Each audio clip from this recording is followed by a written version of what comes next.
Sensation, des milliers de mineurs menacent d'un quatrième soulèvement silésien, une révolte sans précédent contre le gouvernement.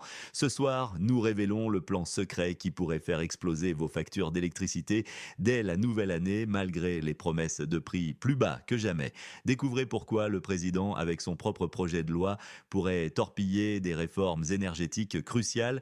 Nous exposerons l'intrigue derrière la distribution des bons de chauffage, les vrais défis des éoliennes et le coût caché de la transition énergétique. Vous saurez tout sur la course à l'énergie nucléaire et les enjeux géopolitiques qui pèsent sur la sécurité de notre approvisionnement. Faux. Est-ce une trahison politique ou une gestion catastrophique qui risque de plonger des millions de citoyens dans la précarité énergétique? Qui se cache derrière l'arrestation au ministère de l'Agriculture et quel est le prix réel des fonds européens? Votre portefeuille, votre futur énergétique est en péril. D'où suivez-vous cette analyse explosive? Partagez votre ville en commentaire. Promesse controversée, la Pologne peut-elle vraiment faire baisser l'énergie? Imaginez payer moins cher votre électricité l'année prochaine alors que tout le monde s'attend à une flambée.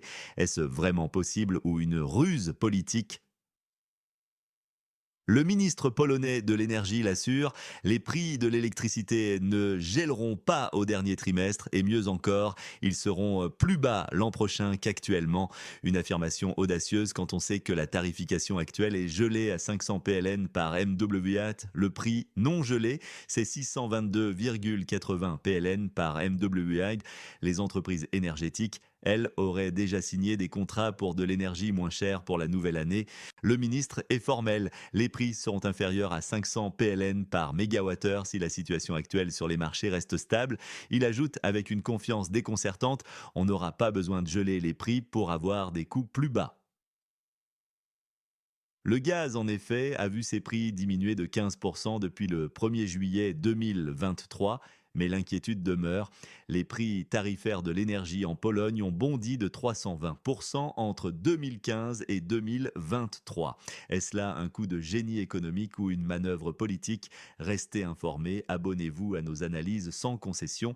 Cette promesse semble trop belle pour être vraie et dans le monde de la politique, cela signifie souvent qu'elle l'est. Que pensez-vous de ces déclarations? Est-ce de l'espoir ou de la poudre aux yeux? Mais comment une telle promesse peut-elle tenir, surtout quand le président lui-même semble créer des obstacles? Guerre législative, le président et le gouvernement se déchirent sur l'énergie, impactant directement votre portefeuille. Votre facture d'énergie est-elle en otage?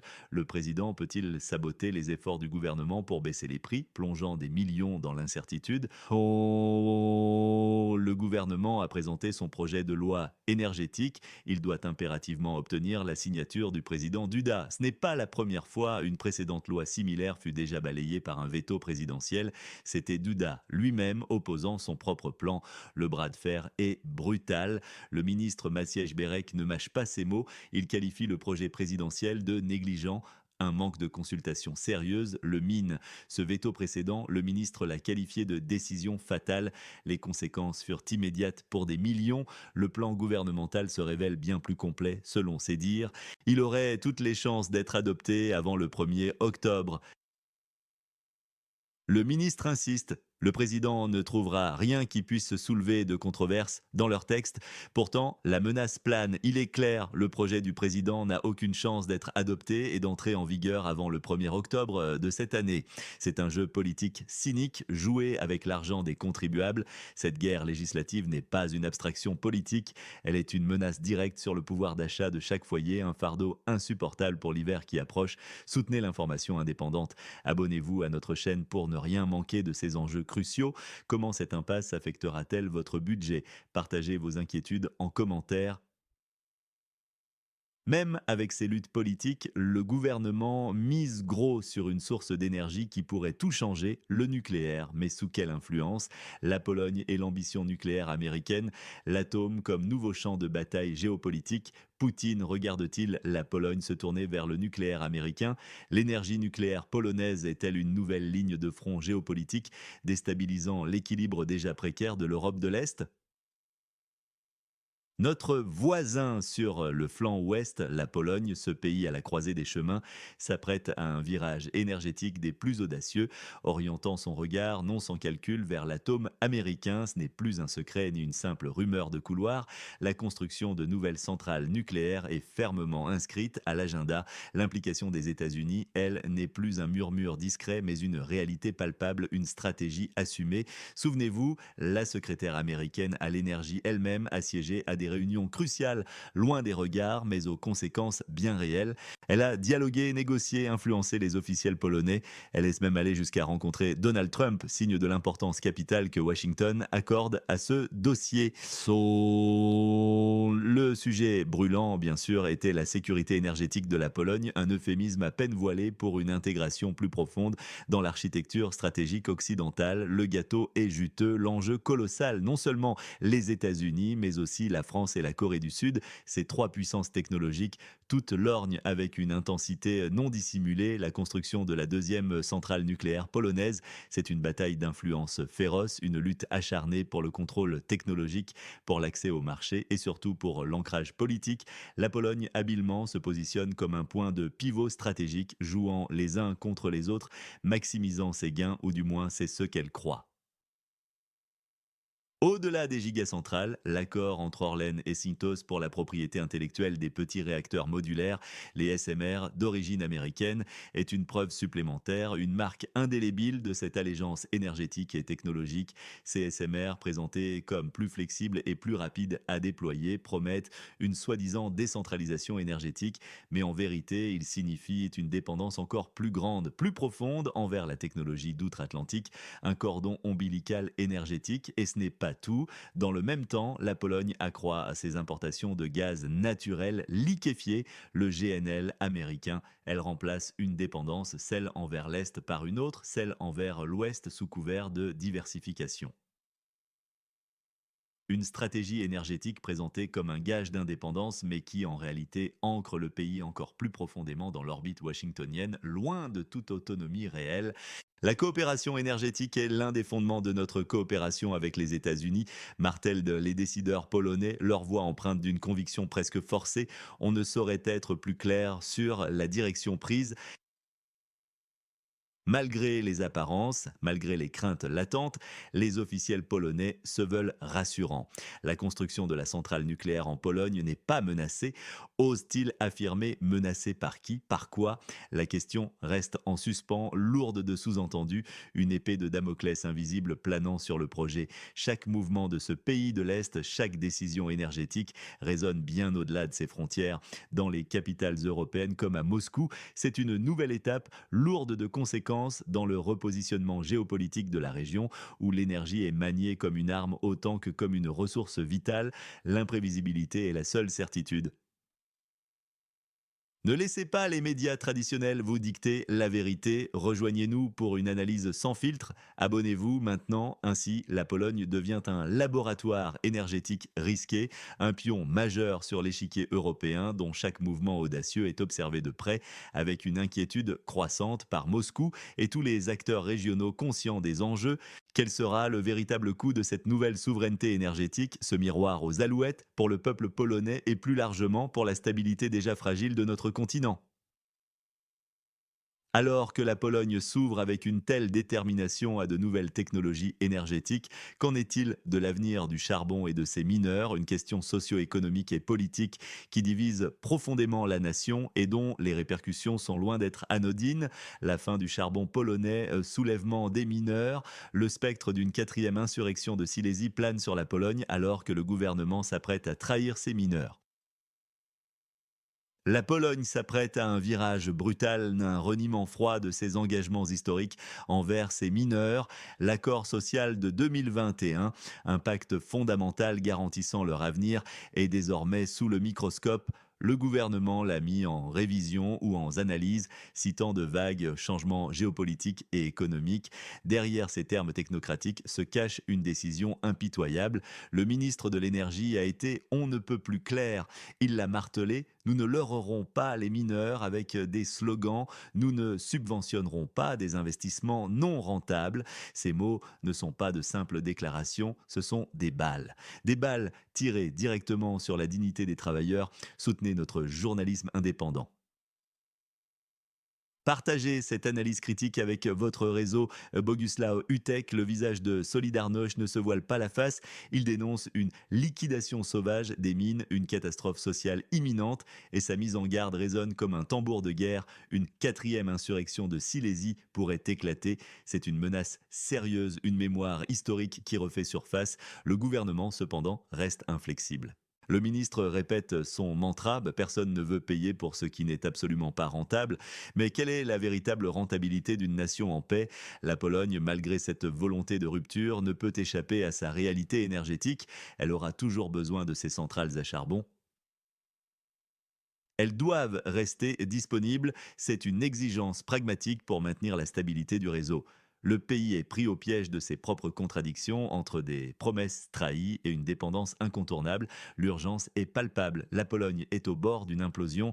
La Pologne, à la croisée des chemins, pourrait bientôt faire face à une crise sociale explosive orchestrée par ses propres dirigeants. Quel avenir voyez-vous pour les mineurs polonais face à cette trahison gouvernementale? Mais ce n'est pas la seule controverse qui secoue la scène politique polonaise. Une affaire de corruption éclabousse un ministère clé et des noms connus sont impliqués. Scandale de corruption au ministère de l'Agriculture. Qui est impliqué? Un scandale de corruption éclabousse le gouvernement polonais, des dizaines de millions d'euros du plan de relance de l'UE en jeu. Qui est responsable? Votre opinion compte. Soutenez notre travail d'investigation en partageant cette analyse. Des agents de l'Office central anticorruption, CBA, ont frappé en force le ministère de l'Agriculture polonais. C'est un véritable coup de tonnerre pour Varsovie. Cette opération est d'une ampleur rare, visant le cœur du pouvoir. Le ministère est directement sous la direction du Parti populaire polonais, PSL. Ce parti se veut le garant des valeurs rurales, mais son intégrité est aujourd'hui mise à rude épreuve. L'enquête ne porte pas sur des peccadilles, elle cible des irrégularités graves dans l'utilisation du plan national de aide aux reconstruction. KPO de l'Union européenne. Ce plan est censé revitaliser l'économie polonaise. Il représente des fonds européens essentiels, des fonds destinés à la croissance, des fonds pour le peuple. Mais où sont-ils allés? Plus de 35 millions de PLN sont impliqués dans ce scandale. 35 millions, une somme astronomique. Qui en a profité? C'est l'argent des contribuables européens qui devaient construire l'avenir de la Pologne. Le directeur d'un institut relevant directement du ministère a déjà été arrêté. C'est une figure clé. Sa capture envoie un signal fort. Personne n'est au-dessus des lois, en théorie, mais en pratique, est-ce toujours le cas? Le ministre de l'Agriculture en personne, Cezary Sienkiewicz, est un membre éminent du PSL. Sa position est désormais intenable. La responsabilité politique est clairement en jeu. Ses subordonnés sont éclaboussés et l'ombre du scandale plane sur tout son cabinet. Face à la crise, son homologue, le ministre de l'Énergie, également du PSL, a tenté de rassurer l'opinion. Il a promis une tolérance zéro face à la corruption, des mots forts, des promesses solennelles. Il a cité, si de telles situations se produisent, ou quelqu'un, quel que soit son niveau, commet des irrégularités dans l'utilisation des fonds, il doit en assumer la responsabilité. Puis il a ajouté, il faut éliminer de telles situations et il est parfois nécessaire de vérifier et de contrôler au niveau des fonctionnaires. Mais sont-ce des paroles sincères ou une simple tentative désespérée de limiter les dégâts? Politique. La rhétorique de la tolérance zéro sonne creux quand les faits parlent d'eux-mêmes. Ce scandale dépasse les frontières polonaises. Il jette une lumière crue sur la gestion des fonds européens. Il révèle les failles structurelles. C'est un symptôme de maux plus profonds. L'argent de l'UE, censé unifier et développer, est-il systématiquement siphonné par des élites corrompues? La corruption gangrène les institutions. Elle affaiblit les États de l'intérieur. Elle met en lumière l'hypocrisie de ceux qui, à l'Ouest, donnent des leçons de bonne gouvernance. Pendant que l'argent disparaît dans l'opacité, les citoyens souffrent. La confiance s'effrite dangereusement. Qui contrôle réellement ces fonds? Qui en tire les ficelles derrière les coulisses? Les promesses d'intégration européenne se transforment en cauchemar financier pour les contribuables. Ce n'est pas un cas isolé, c'est un pattern, un modèle de comportement qui se répète sans cesse. Les conséquences politiques seront lourdes pour le PSL, mais au-delà du parti, c'est l'image de la Pologne et celle de l'Union européenne qui est ternie. La crédibilité est en jeu, la stabilité est menacée, l'argent des contribuables européens est détourné, la confiance publique est brisée. Que pensez-vous de l'impunité grandissante au sein des élites européennes?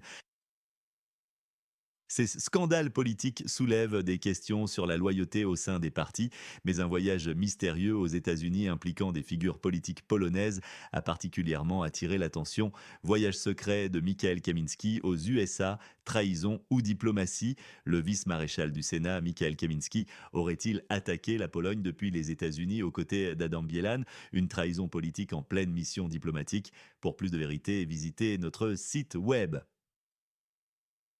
La controverse autour du voyage secret de Mikhail Kaminski aux États-Unis secoue violemment la scène politique polonaise, exposant des failles profondes.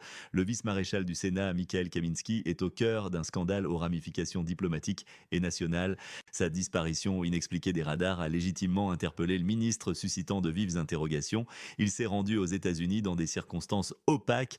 Là-bas, il aurait rencontré Adam Bielan, une figure de l'opposition. Les informations sont sans ambiguïté. Kaminski aurait attaqué publiquement le gouvernement polonais depuis le sol américain. C'est une accusation grave. Elle implique une atteinte directe à la souveraineté nationale et à l'unité de l'État. Sont des politiciens influents, tels Rizar Petru, ont aussitôt déclaré sa défection. Kaminski est passé de l'autre côté, assène-t-il, pointant une rupture d'allégeance claire. Cette accusation de trahison résonne avec une force particulière. Elle pose une question fondamentale pour l'intégrité de l'État. Où est la loyauté de nos représentants? Le ministre de l'Énergie, issu du même parti que Kaminski, le PSL, tente de défendre son collègue face à la tempête. Il affirme la loyauté de Kaminski mesurée par ses votes passés. Je suis calme quant à la loyauté de Mikhail Kaminski. Cette loyauté se manifeste par les votes, déclare-t-il. Un argument qui semble fragile face à des allégations sérieuses. La critique, elle, est incisive. Et le ministre lui-même s'insurge avec vigueur contre ces pratiques délétères. On ne crache pas sur son propre pays, on n'attaque pas son pays, quel que soit son parti politique, insiste-t-il, un principe de base essentiel. Attaquer sa propre administration à l'étranger est inacceptable, une ligne rouge dangereusement franchie. Ce comportement sape la position internationale du pays. Il sème la discorde interne et externe, offrant au monde une image de division. L'ombre du doute plane désormais sur les allégeances, révélant les profondes fissures de l'échiquier politique. Partagez votre avis. Est-ce de la trahison ou une manœuvre diplomatique incomprise? Ce n'est qu'un aperçu des tempêtes qui agitent la Pologne. La prochaine fois, nous plongerons encore plus profondément dans les rouages cachés de l'influence occidentale et ses conséquences inattendues pour l'Europe.